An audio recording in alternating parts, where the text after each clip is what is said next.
Oh, here's the thing. Step on this walkway, and it's a point of no return. Fucking Sword of Omens up in this bitch. For the last few steps, he even had to jump, proving that Adol could have jumped over those fucking walkways in the sewers. He just chose not to. Time to go. Okay, before you step in, switch to shield and then quickly rush in to avoid losing all of your magic. Oh, I accidentally hit the time magic button. I also recommend equipping the Rhoda Fruit because remember, it restores all MP. And while you have the shield magic on, this makes you just unkillable. And your mana isn't drained during cutscenes, so it's okay. Nice. Hello, Dark Fact. I am Darm. I am not Dark Fact. I am the source from which magic and demonkind alike were formed. My power is that which created Ys, and my power alone can sustain it. I shall consume. And my power cannot keep my cat from screaming at me. You may be the all-powerful demon of hell and everything, but you still have to walk your cat. Proving that cats are indeed the greatest evil of all. Just like keep running into him at this point. You lose mana faster if you take damage. So it might be a good idea not to take hits, but you know, at this point it might not even be that big of a deal because you have the shield magic. If you're not using it, and the Rhoda Fruit too. If you're not using the shield magic, you're probably trying to prove a point, which you don't have to. The thing is, at this point, all you really need to do is you just need to run into him. So that's all you do. You run into him, you run into him, you run into him. The minute you get out of MP or close to it, you equip the Rhoda Fruit and eat it. Then all of a sudden, all your MP is back and you can just keep hitting him. I was born of the magic. Well, I can use magic too. How about that, you bitch? I could use the most broken magic of all, shield magic. You have a lot of wings for a demon. A lot of angelic wings. He looks more like he's got 6 wings like a seraphim. He's actually get him. There you go. An orb. There he goes. He died. He's just an orb, and the orb shattered. Sweet! I leveled up. Nice. But only twice though. But here's the thing: since he indeed was the source of all magic, your magic is now gone. How the fuck did we get back? Given we got here by a magic teleporter thingy. We get teleported with magic. But don't think about it too hard. You'll become Not dark thinking fact. about it. I'm not thinking about it. It was greeted with a sea of smiling faces. Well, there's not that many people though. The fucking tower is here! Damn it! That fucking tower is in the background, taunting you! The goddesses Lilia and the descendants of the 6 priests were there. So who is the descendant of Fact? Dark Fact. Mr. Adol. No, wait, you were the descendant of Fact all along. You did it, Mon. And guess what? Turns out I'm a descendant of one of the 6 priests myself. Okay, spin the wheel. Who is it? Who is the priest? Fact, probably. Priest Hadal. Aww. Oh. Aww. So which one's from Fact? Yeah, who is Fact? The whole time you were fighting, I was praying that you'd be able to banish the Black Pearl from this world. Then I heard a shattering sound and I knew you'd done it. I knew everything was gonna be alright. It'd all be peaceful like it was before. Well, until we get to the sequels. Finally, everyone can live in a world free from the torment of demons. I should be happy, but I can't stop crying. Well, stop. Please don't cry. If you do, you'll get me started too. And then I won't be able to stop. Please stop. This is not that kind of game. My name is Maria Mesa. The blood of Priest Mesa runs through my veins. Hello, MM. Magic missile? The demons offered up sacrifices in hopes of tracking down and killing the descendants of the priests. Yeah, Dallas told us about this. Dharam knew what the goddesses were planning, and he feared they might succeed. As well he should have. He should have feared the shield magic, all things considered. True that. I'm sure the only reason I'm still alive after the sacrificial ceremony is because of the priest's bracelet. Well, I guess that covers of that plot canyon. It's still a plot cannon. But it's at least covered up with a nice rug. Just don't step on it, you might fall in. And plastered spackle. You might fall in if you step on that rug though, so careful. Yeah, I'm going to build a monument in the Campanile of Lane to commemorate all who were sacrificed there. Okay. Okay. Who are you? Oh, you're the spearman. My boy! My boy! My last name is Dabby! The priest of Dab! Perfect. Guard Dab. He was Dab Man. He was Dab Man all along. The dab was inside you, my son. The goddesses told me in a dream to come here and dab on the haters. When I first met you in Ramia village, I somehow just had this feeling that you were an okay man, and I need to stop dabbing.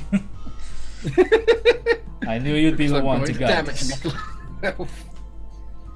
It's amazing. At long last, East has been set free of its ancient curse. It's like a whole new beginning for us. I don't even have to dab anymore. Well, you've still got the storm wall to contend with. It should have been I don't broken think by that ever now. left. It should have been broken. Now that the shrine's free of demons, Old Man Reg will flip his lid. Oh yeah, he did say that he was sad about that. Oh, and there's Keith. He looks a little different. No longer a... What? I was gonna say, where the hell did Keith go? Okay, so Keith is... Well, damn. Keith is originally a human, but I guess Dallas transformed him into a demon? Well, that would explain why he has a normal name. Magic has vanished from the land, and with it so too has the curse placed upon me. When I was imprisoned in Burnbless, I lost myself in reverie? Reverie. I remember that my sister was killed by the demons. I remember what she said to me that evening, 6 months ago, the day she was taken from this mortal coil. Get good, scrub. No, I'm pretty sure she said something else. It was like her blood had stained the sunset, and as the life slid from the body, she struggled to speak. And with her dying breath she said to me, I pity the fools. She was Mr. I pity the demons! She was secretly a descendant of Mr. T. At the time, I simply didn't understand. T. I was consumed by sorrow and rage at her loss, so the idea of pity toward demons seemed like nonsense. But now that I've been a demon myself, I think I understand. Demons are controlled by a bottomless well of evil intent. They are incapable of creation. All they are and all they know is destruction. But Marley loved to create. She loved it more than anything, and she pitied the fools for what they lacked.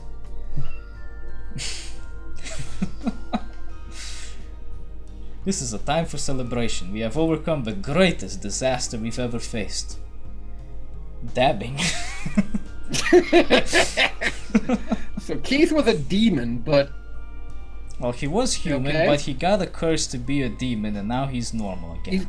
But he was praying, so is he a descendant of the priest as well? Who is he the descendant of? I don't think he is. Oh, wait a minute. There are 7 individuals. There are 7 individuals here. Without the goddesses, of course. Wait a minute, no, Gemma. Oh yeah, Gemma is... Gemma. Gemma is one of the temples. Yeah, Therefore, one of the and priests. he is, well, the descendant of Gemma. How the fuck did he get down there then? Hmm? Did he fall from east to the land below or something? No. Because you could meet him in the first game. No. Ys fell down to the land below. No, but you could meet him in the first game before went anywhere. Yeah. We first met him on East, not on East, on the island below, in Darm Tower. Here's a better question. How the fuck did he get up here? Did he get blasted out of a magic cannon too? He didn't have to. East crashed down as the goddesses were summoning the descendants, so he simply walked. Of course he did. Little shit taking the easy way. Without the shadow of the demons looming over us, people can again stand on their own 2 feet. No more cripples for life. And instead have the shower of that damn tower going over us. We claim that right for us, for the demons. And what you have accomplished here is the true definition of heroism. Please stay with us here in Asteria. Wow. Well, he doesn't get the choice, as the sequels tell us. Oh, of course. The cat wants to join the commentary as well. Cat is driving me insane. You did it, Adol. Okay, so who are you? Like everybody else, I had a really odd dream before coming here myself. It involved a man dabbing. Well, but anyway, in it the goddesses appeared before me and told me that East was returning to the surface and I was to go to the shrine. I woke up and looked up, and there it was, the land of East right in front of my eyes. I had to run like mad and I just barely made it here in time for that final battle. But who are you a descendant of? Tell me. Are you a descendant of fact? It really makes you think. But who are you a descendant of? God damn it, Goban. Doggy's really eager to see you again, by the way. Yeah, that... Isn't Doggy the guy whose claim to fame is just breaking down walls? Yeah, that freakazoid who smashes walls for a living. I'm so glad you're alright. Are you a descendant of fact? Which one is the descendant of fact? When you were in the midst of a final battle, I thought my heart was going to explode. Cat is not impressed. I caught him on my hand. He's twisting and trying to get... Stop twisting and scratching me up, you freaking weirdo.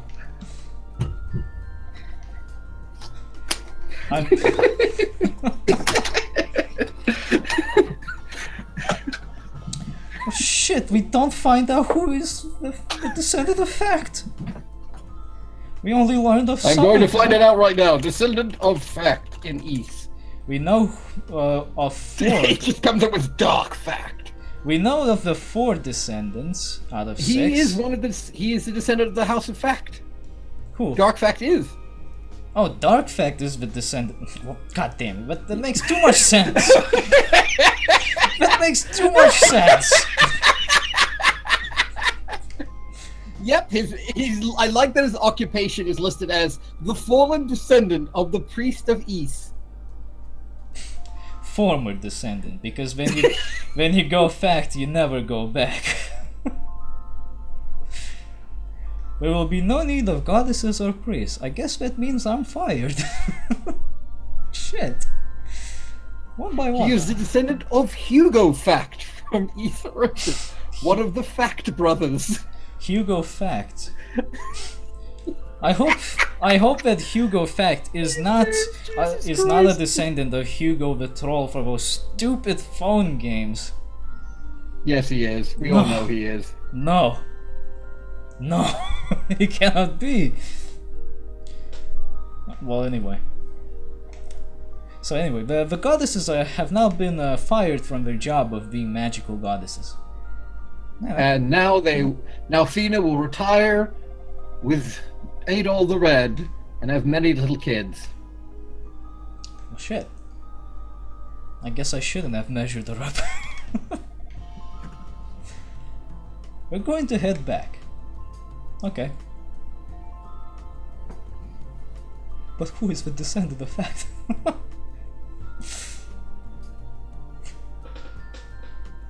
Man. I mean, it makes sense that Dark Fact would be a descendant of Fact, but what about the others?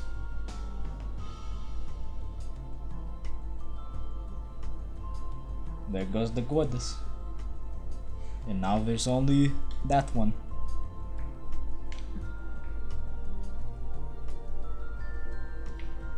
We are not controlling anything. Look, Adol, the tower. Do you remember how much fun we had there? For some reason, the character's portrait here is animated. It's the only time this happens. It's dramatic. But you're not the dramatic harmonica person. There's so much I want to say. I don't even know where to begin. After you rescued me from the depths of the shrine, I stayed at Jebba's house for a short while. I feel like I understand everything now. I never knew so many wonderful people lived in this world. You're a goddess! How? Whatever. There's no real need for goddesses or priests. Wait a minute. Are you trying to tell me that you're an atheist? You don't believe in goddesses? You know, what would happen if the god of the world became an atheist? Would he just, like, disappear? That is an interesting question which we will not dwell upon. Now even the floating land of East will be a thing of the past as Asteria becomes whole again. I have so many happy memories from my time here, but the best will always be the time I spent with you. Those 5 whole minutes we spent together. I want you to know that more than anything else. During the time I spent with you, I truly felt human. Okay. I must go. My planet needs me. I hope that you'll think of me from time to time, and when you do, I hope you'll remember me as a girl, not as a goddess.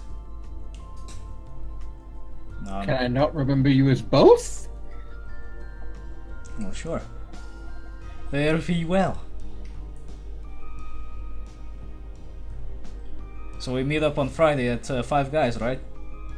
Yep, definitely. We're all getting steaks.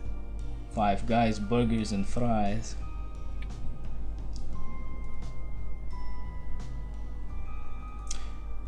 So what is Adol going to do, I wonder? Why, transition into a Japanese cutscene, of course! Of course, but will we get more dramatic harmonica? No, we'll get some Japanese anime singing! We'll get some dramatic xylophone. More like rocking out xylophone.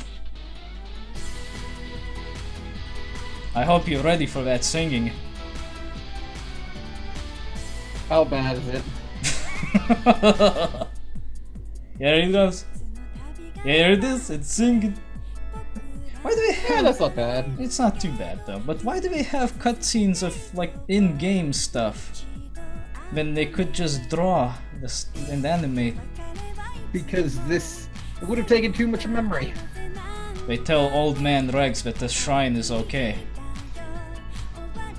He's very happy about this. Shit, we didn't go back to kill the gatekeepers. Oh.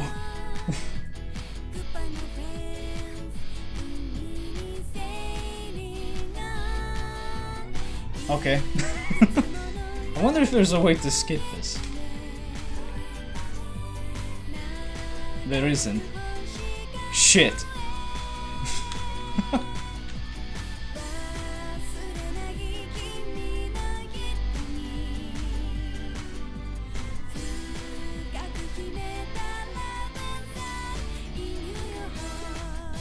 Should we just keep watching? Yeah, I like this kind of shit. I want to see where it goes, because I want to see where Adol does. Oh shit, they do have animated cutscene. Oh, damn. Stoic. Joking. That face is just like, I'm gonna get that dick so goddamn much. I didn't want to say anything. Oh, we're gonna get a proper cutscene with the ruse. I didn't want to say anything about Lilia's face there, but you just had to do it. Even Druzy wakes up! Oy vey! It's like, where did everybody go? I wanted to see those guys in like proper cutscene though. Oh, because all the demons are gone, they're now all playing. Yeah, wait, weren't they technically demons? Well, technically. Why didn't they disappear? Because they are nice demons. Of Fucking course. Druzy! He goes right to sleep.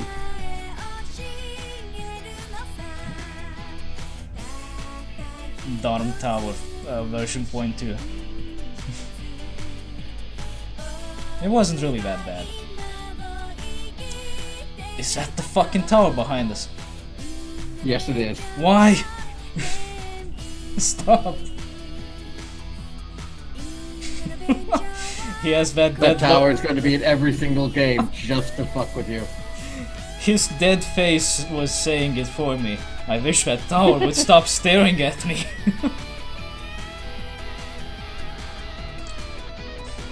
Meanwhile, the goddesses are like, this is a fine fucking orb.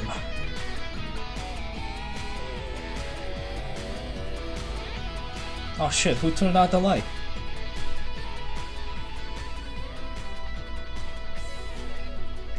Published by Xseed Games. All rights reserved by Nihon Falcom. That's very Japanese. So that was it? Huh. That was X2, huh? So what are your thoughts on the series thus far? Well, most credits were a lot shorter than the first. Wait a minute, it's not over yet. What is this? Ooh. What is? They opened a secret door. It better not be Dabby's vault. Guru is going to become a master dabby. Better not be a secret reveal of Dark Fact. Dark Fact returns! Oh fuck. Good choice of music though. I like this track. Very gorgeous. They started growing potatoes. Now truly The source peace. is Slavic power. Peace has truly returned to the world. Peace in our time. They're growing potatoes. And pears. I haven't eaten a pear in a long time. Neither have I.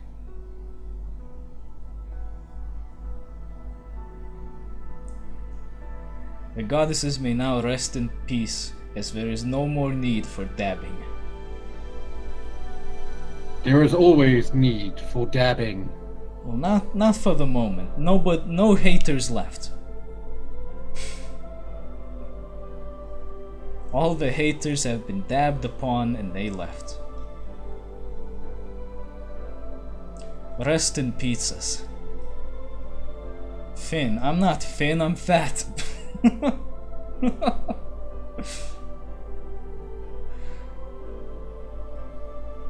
Now this is a gorgeous track with the choral music in the background. Absolutely.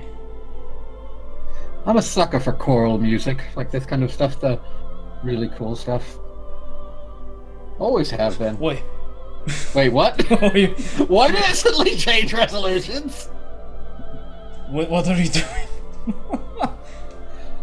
I don't even know it. There we go. What the fuck just happened? And then he did it again. There we go. Then it did it again and chucked us back to here. Alright, what's your thoughts, man? What's your thoughts? My thoughts are that this is a series that is worth getting into. Heck yeah. I missed out quite a bit, I wanna say. Because this series is fucking old. I mean, they had games of I wanna say the first 3 games? The first 3 games were available... The first games came out in the 80s. The first 3 games were available as far back as, I think, the Sega Genesis and maybe NES at some point. I'm not sure. I think even older, actually. It could be, yes. Because I think they originally started on home PCs of the time.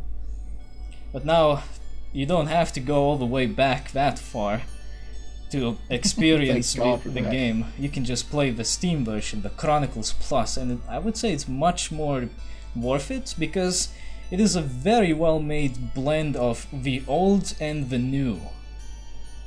But let's be perfectly blunt about something really fast. We would not have played this version if the emulated version Waldo was trying to use didn't fuck up so hard. Yeah. That's the only reason we switched this one. We didn't even know this one existed.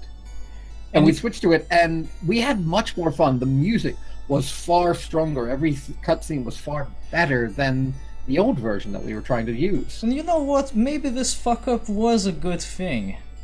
Heck yeah. It's like... Hold on. But if a fuck up is good, is it a fuck up? Well, it still broke on us, so I'd class it as fucked up. I suppose, yes. But it was a very... There's a saying that my stepmother usually uses, is that the universe kind of finds a way, effectively. It's... Well, I'm glad it found a way this phrase. time. It doesn't really mean anything. Heck yeah, this is great. This was because of the fact that we've enjoyed this particular version of it so much, Alder, you said you were looking at doing the rest of the series as well. Or at least playing it. Maybe not for the channel, but playing it. I'm definitely gonna try out the other games in the series. There isn't a lot of them, thankfully, so my bank will not be destroyed by indulging into it. There's 8 of them, but most of them are fairly old or getting remade, so they're not too expensive. In fact, by the they time were this kind of a niche. By the time this video comes up, Memories of Silseda is on PC, available on Steam. Yeah. I think you said it was coming out tomorrow as we're recording this. Yeah, on the 25th of July. Now you know when we recorded this. And we've done it in a single... Well, we've done this section of it in a single shot at least. Yeah. What However, else? What else can I really say about this game? It's simple, but there's a lot of fun in the simplicity. The music's great. The graphics... Well, the graphics are... They're also kind of simplistic, so there isn't much I can say about them, but I think they've done well. But even as simplistic graphics, everybody had a distinct portrait. Everybody had a distinct sprite. You knew what everything was by looking at it without being confused. Yeah. I think it's pretty safe to say that the graphics here, even if they're simple, are still very well made, no matter which version you go for. Oh, definitely. One of the things that I feel that the bump system of combat, I kind of wish it spread more, because it's fun, it's visceral, and it's quite simple to pull off. And especially once you start getting higher and higher in levels, and you're just destroying everything, it feels amazing to do. To be able to pull off just killing and running a train through people without taking any damage feels great. I would say it also makes combat just significantly more fair, because you rely less on things like RNG or specific skills, and more so combinations. No, it's just... It's more about how well can you aim. And there's very little strategy to it. But what there is strategy to the combat, like there is actual strategy to it. Oh, yeah. And what there is woven seamlessly into just normal gameplay. Even if you skip all the tutorials, you are eventually going to work out the best way to defeat the enemies is to come at them from sides and from things and to block their attacks and stuff like that. You're just naturally going to work it out just by playing. You don't even need to explain. That is amazing game design right there. Yeah, exactly. When I was first playing the TurboGrafx CD version, they don't have tutorials for anything. But I did manage to work it out within like 5 minutes of fighting things, that as long as I don't attack them dead on in the center, I can avoid taking hits most of the time. So that's what I should be doing. And with this version here, in case you somehow have trouble, they give you that message telling you how it's supposed to work. So oh yeah. At this point, if you suck, well, I'm sorry, you just suck. But the possibilities of suckage are minimized to pretty much as low as they can get. For me, I genuinely think that the thing that did drag the game down a little bit was its less distinctive maps. By what I mean by that is that the maps themselves were distinctive. You can easily remember ice area, lava area, the temple area, and so forth. But the maps within themselves are not distinctive, and it got very, very confusing trying to follow what the hell was going on. Because unless you have the map layout in your head while playing, you're screwed. Because as somebody who's watching while to do this, I'm trying to keep up on the maps that I have, and I just fucking gave up. The maps are convoluted and really twisting, and while they're moving through them at breakneck speeds, didn't help navigation at all. It feels, and I feel that it feels normal to walk through them when you're playing the game yourself. It doesn't feel bad at all. But I have seen those maps before, and fuck, man, I have trouble with them. Yeah, it's one of the issues that I particularly have with it, and part of that is because I've watched these games a lot more than I've been able to play them. And one of the things that I discovered is each of the maps within themselves is very repetitive and looks a lot of the same. Like if you look in the temple map, if you look just a random screen grab from the temple, you'd be hard pressed to figure out which section it's from. Same as canals, same with everything else. And it's that lack of distinctiveness that will get some people lost. Some of the more ridiculous examples of that actually would be the mines. Yes, definitely the mines early on. That was bloody retarded. Mm-hmm. I would also say the abandoned mine in the first game, and maybe the tower. The tower was relatively straightforward.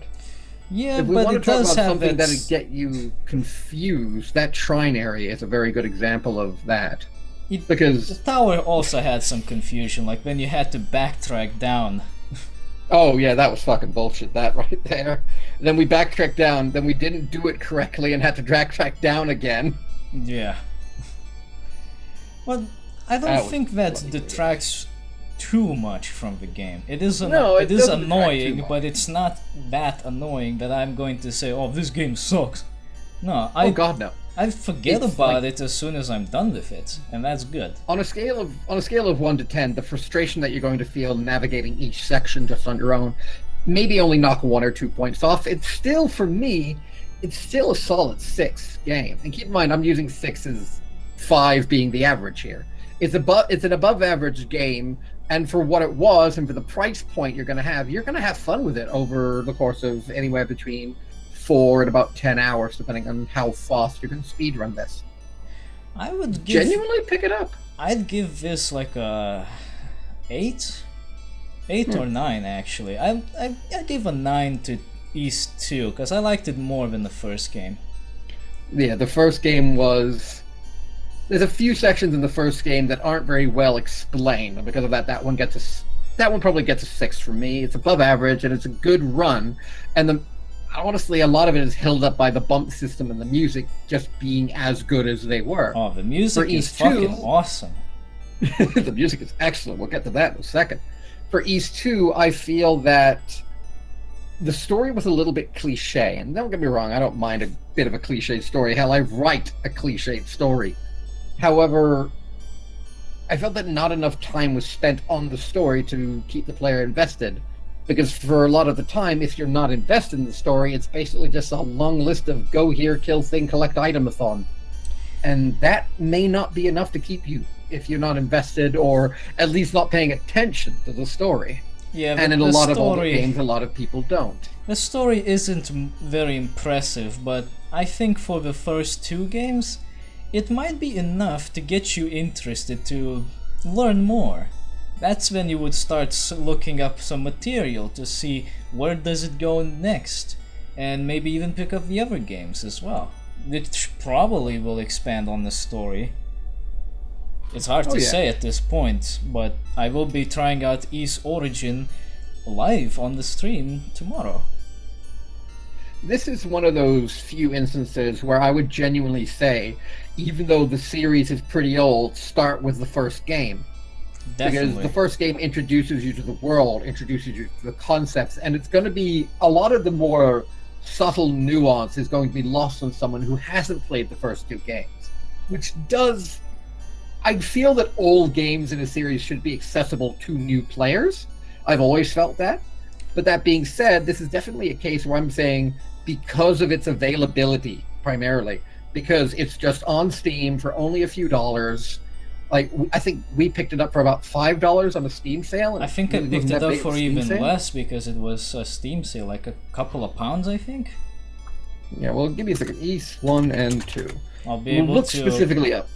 I'll be able Chronicles to on check Steam the right now. price. It is $15 USD.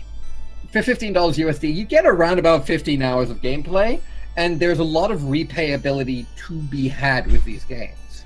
Yeah, because you also have achievement hunting that you can do if you care about that. You have time attack mode, and you can also nightmare do mode. nightmare mode, which, well, it's essentially the same game, but it's a lot more difficult. And you can also play through the 2 different modes of, I think it's called Chronicles and Complete, which are apparently different experiences in when it comes to things like music. Keep in mind, I believe we played the Chronicles version, that's correct? Yes.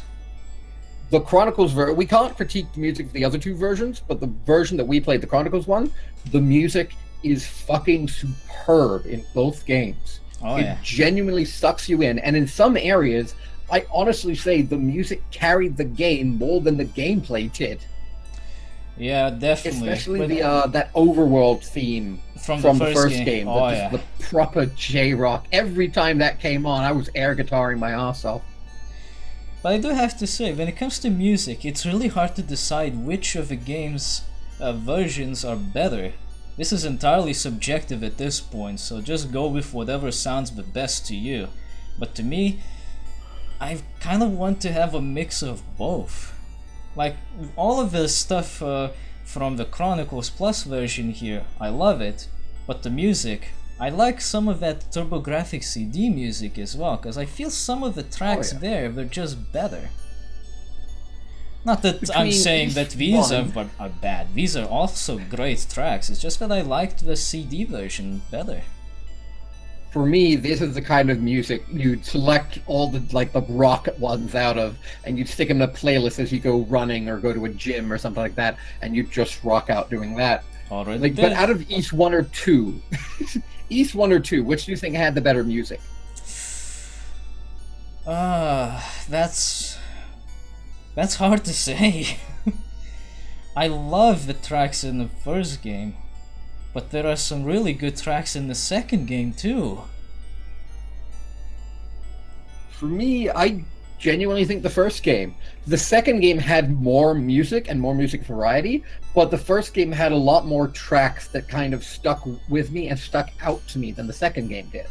A lot of the second game, especially cutscene music, kind of felt a bit generic fantasy over what East 1 kind of pumped up with its more rock style soundtrack and its more upbeat and active sounds for the music. I guess if we're judging by how many tracks you liked between the games, I would say East 1 wins.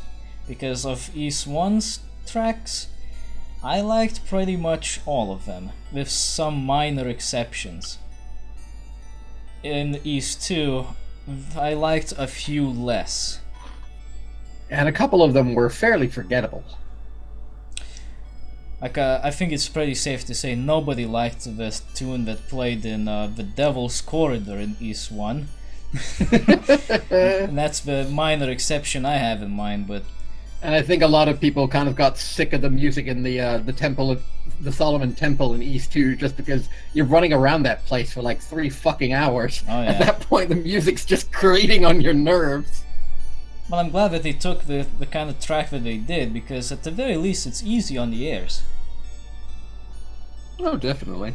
But still, after about 3 hours running around that place trying to find everything, you're just going, shut the fuck up and just tell me where it is! Fucking Poncho Man, show me the way. And then Poncho Man reveals that he is indeed Dark Fact. He's one. We've judged music, we've judged gameplay, we've voted overall. What about specifically the story? Because I've always felt that the story is kind of the glue that holds the gameplay together, where the gameplay is also the glue that holds the story together. Do you feel that the story, as kind of backseat, I guess you could say, as it was, which one do you think really had a bit of a stronger story? Well, first of all, I would like to say that before I didn't really care much about the story in games, but nowadays as I'm getting older, I'm starting to care more about it. Because, you know, a good story in a good game, it can do a lot more. It's like good music. Oh yeah. You just can't have a game without a decent story, even if it's as simplistic as it can get. Not just that, but even if it's a story you make up yourself. Yeah. Like, for example, I play a lot of Stellaris, and for me, the best stories in Stellaris are playing against people or against AI, and the story that evolves through all the different hardships and issues that your people go through. Like me, Drew, and Pom, sometimes we swap stories during our streams of just stupid stuff we've seen. And like, even if it's just stories that you create yourself, good stories in video games are done better than everywhere else, because you have like let's say a TV series, and you have 26 episodes of 45 minutes, or 22 episodes of half an hour, whichever one you want. A movie, you have anywhere between 1.5 to about 3 hours to tell a full story that's coherent. In a video game, average length of a good RPG is probably up there 20-30 hours. Oh, and you easily. have that entire time to flesh out your characters, to flesh out your world, to flesh out your story until it is what you want. No other medium has that ability. Now you bring that up, and when it comes to the story, if it's a movie, I want the story to make sense above all. But when it comes to the game, I'm fine with it not making a whole lot of sense, as long as there's room for interpretation, for my own ideas to come in. Because then I can just fill in the gaps and make it sense myself. And as long as it's doable and it doesn't like completely rewrite the story, I find that actually makes the stories more appealing. With all that said, though, I would say that the story in the second game is just a little bit better, because the first one was very straightforward. It was introducing you to the world more than anything else. Uh-huh. It was trying to tell a story, but it kept the story short and simplistic in order to introduce this world to you. And that's fine. It's the first game. They fully intended to make a second game. They were making the second game. It was meant to be one big one, but they ran out of space, I think. I guess. I don't know, actually. But it's fine. For the first game, you don't need a huge story. It's fine to keep it down a little bit, because after you're done with this first story, you will be left wondering what's next. And when you get that what's next, it's a little bit bigger, it's a bigger bite, you get more. I think that helps when you don't get fed the entire thing right away. Like, there was some stupid moments in East 2, the ruse section being one of them. But I genuinely feel that East 2 had a bit of a stronger story, just because there was more story, and they took time to flesh certain things out just by mannerisms alone. And they also took time to kind of pull back in a way and create some form of mystery. Like the character of Keith, for example. All we know is he's a demon called Keith. There aren't really a lot of demons with that name, so he's already interesting to us just based on the fact that he has a human name. Yeah, and this is where the game mechanics... You don't see him until the end. This is where the game mechanics also help, actually, because with the altar magic, you can figure out pretty quickly that none of the monsters have normal names.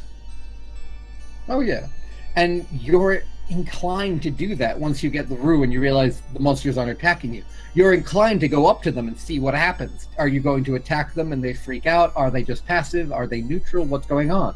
And you go up and you press A on them and it comes up a dialogue. So you're going to go around and talk to every single person just to find out what they have to say, every single monster. And sometimes they say something funny. Sometimes they don't really say anything at all, but the point is, you're going around, you're doing this, and you're seeing all these different demon names, and then all of a sudden you see that there's a demon called Keith, a relatively human-sounding name that none of the demons seem to possess. And also, it's never stated what kind of demon he is, whereas every single other demon has a suffix on their name that has their species, I guess you could say. Yeah. What kind of demon that they are. And so you're instantly good. And he storms off. He rips through iron bars. So you're already going, okay, what is this? And then when he appears at the end, he doesn't even appear with much fanfare. He's just kind of standing there. Then you go up to him and you realize, okay, well, he's not attacking me. Who is this guy? Oh, it's Keith. Keith is a lizard person. Yeah, and the more you develop really with well him, done. the more you get out of him. And then eventually you find out that he wasn't a demon to begin with. He just kind of became that way. Through having hatred in his heart, basically, And I guess, from the death of his sister. interestingly enough, he never elaborates what exactly turned him into a demon. It is only presumed that Dallas might have had a play in that. It also raises a question, though. What about everybody else? That Because is there are true. some humans with distinctly unhuman-ish names. Like, we've got Adol, we've got Marie, we've got Keith, but there are also other things like Tarf. Tarf is not a human name. You will never meet somebody in your life named Tarf. Unless somebody just really, really hates their kids. Nor will you meet someone called Fact, but However, because of that, there is this kind of darker subtext going, okay, were all the demons just turned into demons? Were all the people that were supposedly killed by the demons just turned into more demons? What happened? And the fact that it's never directly mentioned and never directly answered, but the question is there if you want to look at it and examine it on your own time going, what do I think happened, is incredibly good. that is It's that is very a good good role-playing. element to have in a story for a game, I think. The what do I think of this kind of element. As well as background details that don't really need to be addressed. Like, we don't really need to get an in-depth knowledge of, like, the port from the first city's entire economy. We can kind of go, you're a port city, you probably live off trade and fishing. Yeah. And that's reinforced by seeing ships, by seeing tradesmen, by seeing fishing gear around the place. That's reinforced. We don't need that explained to us. And it's very good world building. Yeah. This kind of stuff also works well in the benefit of other games like Dark Souls, for example. Where you just Dark Souls is kind of the master of that. Yeah, it's where you interpret the story your own way. No one has the same interpretation, no matter what Vati would like to make you think. You watch Vati video too, huh? I've seen a few videos and it's always like, well, what if it was like this? Wow. I do like his videos, but yeah. I also liked in the story of these two how this whole idea of the goddesses and priests was expanded upon, because in the first game we just know that there are goddesses and there are priests, but who exactly are they and why are the way they are? There's not much about them. That's because in the first game, it never needed to be expanded upon. No, You know that there are goddesses, you know that there are priests, and that's all you really need to know. Yeah, Your primary antagonist is Darkfact, whose, I guess you could say, evil plan is pretty straightforward. Take over the world. Or at least that's what we're led to believe. In reality, he's trying to get to East. Yeah, Which is curious, honestly. game, Why is he trying to get to East? Because the source of the magic tower, the Black Pearl, is down on, what's it called, Estrella or something like that, where he was. So why is he trying to get to East? well, in the first game I would also say you don't need to know right away who are the goddesses and the priests, because your journey just started. You have no reason to know this kind of stuff right away. You are Also, looking it's for a- their it's a artifacts. Also, it's a fantasy setting. Of course there are going to be gods and goddesses, and of course there are going to be priests. That's just the way fantasy settings go. But it also feeds into your main objective of the game, to find their books. You learn about them by playing the game. Yeah, that's one of the better reasons because of it. Because you play the game to learn more about the world, to learn more about the story. And when you reach the end and you still have all these questions, but get this massive cliffhanger for East 2, you're going, okay, I'll pick up the second game because I want to know more about this world, these characters, this story. I want to see what happens. Yeah, I wanna see who's getting arrested this time. Is it Dark Fact? I still love that the thing that I was looking at, because I've been looking at these maps basically all recording, and I just saw Dark Fact listed as the final boss, and we're going, oh boy, he's coming back. It wasn't fucking Dark Fact. I was so pissed off. I was pissed off at the map said it's Dark Fact. It can't be Dark Fact if he's dead. I was thinking maybe he came back or something. Maybe he got revived by the demons. Maybe he got revived by the goddesses because they need him on the island in order to do something, but he still is evil, and so he joined with the demons and yada yada yada. Why wouldn't they just get normal Fact then? I don't know. Apparently there were two Fact brothers. So I'm guessing one of the people at the end was the other descendant of one of the other brothers of Fact. Which did bring up a point that I had, is none of these lineages have had two kids. Like, at no point did this lineage diverge. What the hell's going on? Nobody just had an affair and slept with some other guy? Maybe it gets expanded in the later games. Maybe. Because if 700 years go by, average it out that typically every fantasy family wants to have anywhere between 1 and 3 kids. A generation is 20 years, so 5 times 7 is 35. That's 35 generations have gone past. You're telling me none of them have ever had more than one child? Come on. Not even Fact? But yeah, it's one of those things that, while it didn't, you do have to kind of suspend your disbelief to really get into it, but you put it aside anyway, because you're going, all right, well, maybe that's just the way the priest culture works. That kind of stuff. Yeah, exactly. But I enjoyed this game. It's a fantasy world, so nothing is supposed to make sense the way things would work in our world anyway, so whatever. Oh, yeah. You just roll with it, and that's fine. As long as it is consistent with its own logic, I think it's fine that it doesn't make sense compared to the real world. One of the things I am going to call attention to is the ending. The ending pretty much wraps everything up in a neat little bow and puts it, in front of you and goes, "Your ending, sir." And it does feel like an ending. It feels like the ending to do games. So what I'm going to ask is, what happens from here? Because, keep in mind, at the time, you didn't know there was a third game coming. At the time you finished the second one, you wouldn't have known there was a third game coming at all. You would have just gone, sweet, an end to the story, an end to the tale, my hard work paid off, yada, yada, yada. And that's really what they wanted you to feel with that ending. And so even at that where the hell point, can the series go? Even at that point, if you did somehow know about the third game, you'd probably think, well, it probably will have nothing to do with Adol. Yeah, it'll probably be a prequel or something like that. Or it's a sequel, but with a different character. Yeah, but I gotta ask, well, where does the game go from here? The great evil has been defeated. The demons have been sealed up more strongly than they were before. They've been defeated. The Black Pearl erased. Claria erased, etc., etc. All the source of all the issues that were plaguing this area have gone. That is a good question, and I guess we won't be finding out until we pick up on the other games. Yep. So I guess the next time around is going to be E3. Maybe. Because there are 2 ways to go. We can either take a detour to the Origins, or we can continue forward. So the question really is, do we go in chronological order of release, or an in-universe chronological order? That is a good question, and I think we'll need to think about this a little bit, because I don't know. We'll work it out. We'll get back to you with the next Let's Play.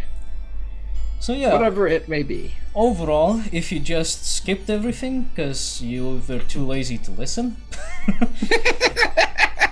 I don't blame you, we do ramble. The game is good, and if you find it on sale, definitely pick it up. If you don't, well, pick it up anyway. Yeah, this is definitely a wait for sale game, unfortunately.